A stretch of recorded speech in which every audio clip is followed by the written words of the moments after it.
I'm not satisfied, Mr. If Chair. I may I'm not satisfied. provide po, Your Honor, for... Ang tinatanong niya po, Madam, Yes po. paano nyo inaudit yung ghost project? Yes, Your Honor. Doon po sa case po kasi ng Bulacan, Your Honor, marami pong hindi na-submit na disbursement vouchers. So, hindi naman, kahit several... Ang ibig nyo sabihin, nagdidepende lang kayo sa mga papeles, sa dokumento? Hindi po, Your Honor. Kaya nga po, dahil hindi po sila nakapag-submit, nag-issue na po ang audit teams ng notices of disallowance. Hindi Kayo, po. mahirap, Mr. Chair, mahirap na puro lang tayo notice of disallowance na klarong-klaro na ito na ghost project. Yes, Your Honor. Yung hindi po kasi pag-submit ng account, sir, or yung disbursement vouchers, pwede pong kasuhan din yung mga persons liable na hindi nag-submit doon sa... Hindi, wag mo muna akong Opo. huwag mo akong dalhin doon sa mga papel yan, Opo. mga disbursement na yan. Kuha.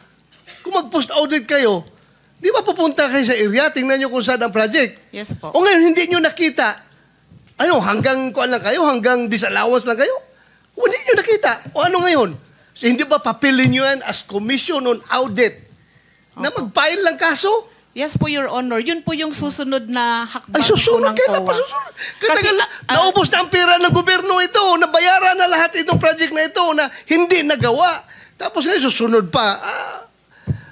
I am so, alam mo, yung mga tao na nanonood sa atin, sabihin nila, kaya pala naglipa na yung ghost projects dahil yung kuha, kabagal kumilos. Hindi po, Your Honor.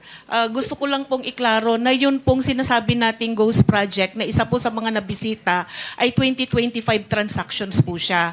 At declared po siya na completed as of July 2025. Yun pong disbursement vouchers po niya ay hindi pa po due for submission noong August po na unang hearing natin. Kailan ninyo mapapailan na kaso ito? Because the people are impatient. The people are impatient with all this corruption na Yes, nangyari. Your Honor. Kailan nyo ipapile? Can you give us a... Ganito po siya, definite Your Honor. answer? Opo. Ganito po siya. Di ba po kasama po siya doon sa ating special audit. Sa ngayon po, fina-finalize po yung audit highlights natin sa special audit.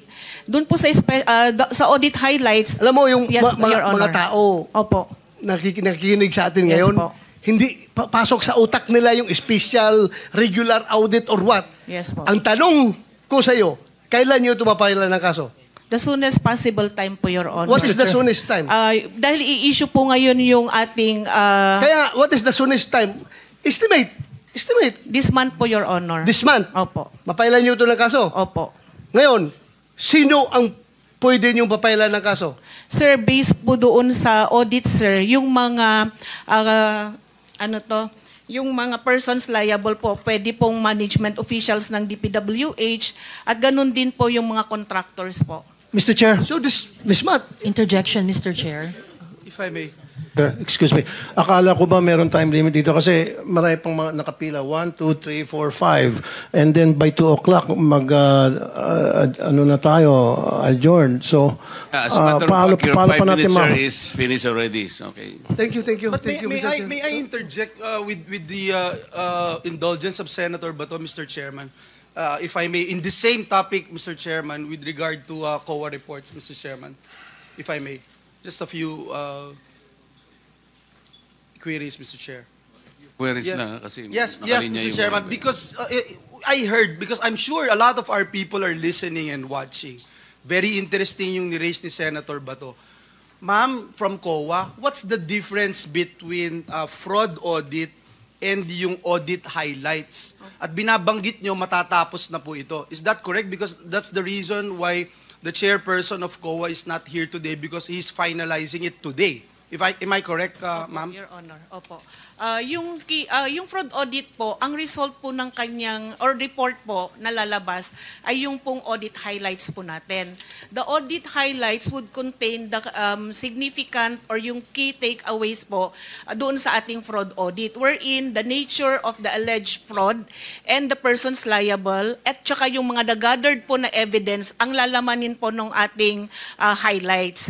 Kailangan po ng due process, sir, sir, kailangan po munang ipareceive doon sa mga persons liable para po mag-comment po sila at magbigay din po ng kanilang panig. Yes, now I understand, okay? So, si Senator Bato, tinatanong niya yun, dun sa audit highlights, dun makikita yung nature ng alleged fraud, yung evidence gathered, and the parties involved. Am I correct? So, matatapos na po yan. Mr. Chairman, if I may respectfully move that we subpoena itong binabanggit ng ating guest from COA, yung matatapos nila na fraud highlights, immediately i-furnish ng copy itong Blue Ribbon committee, even, Mr. Chairman, even while awaiting the response of the respondents.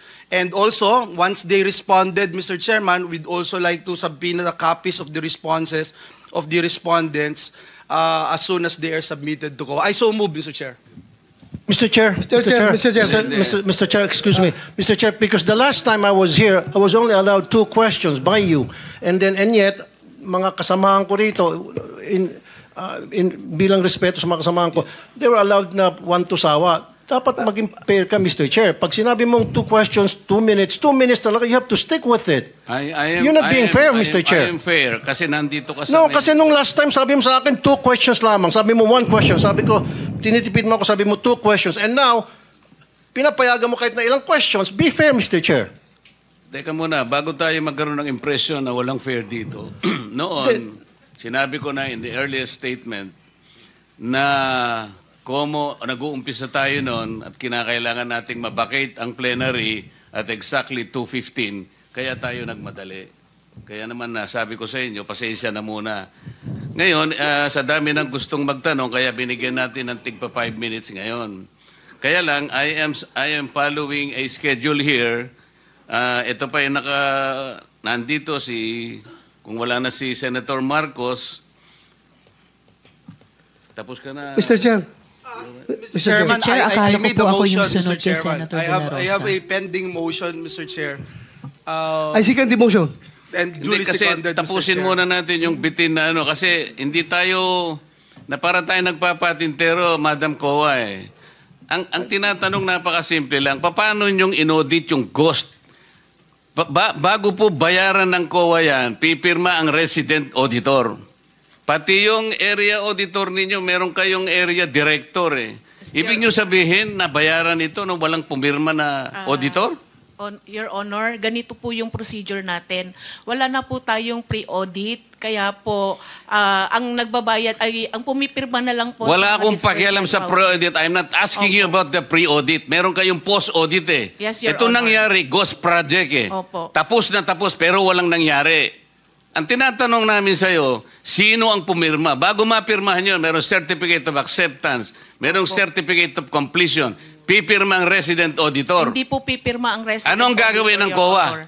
Post-audit nga lang po. Kaya po... Ano nga yung post-audit? In your charter, Opo. magkaintindihan tayo. Ito yung inyong charter, sample of services listed in COA Citizens Charter. Financial audit, performance audit, compliance audit, fraud audit, special audit, notice of disallowance, notice of charge, notice of suspension. Among these, alin ang akma doon sa performance ng contract? Opo. Nasaan kayo? Papasok po siya sa compliance, sir. Sus Mariosep, Opo. wala nga ang compliance eh.